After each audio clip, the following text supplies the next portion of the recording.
Canet did his first time run of the day on the howling BMW S1000RR and came back wide-eyed. "That thing's gnarly," Canet said from inside his Arai. "It wants to wheelie forever. I can't give it any more stick. I don't think I set the front end down until I was doing about 140. Contemplate that for a moment.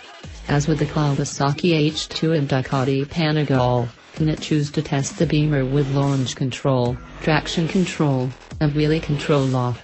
For drag launches, these systems hurt the BMW's performance as a whole," he said. "They cause the bike to cut power and bog.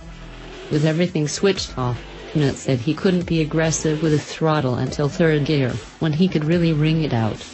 But even in fourth gear, snapping the throttle open would make the S1000RR stand right up.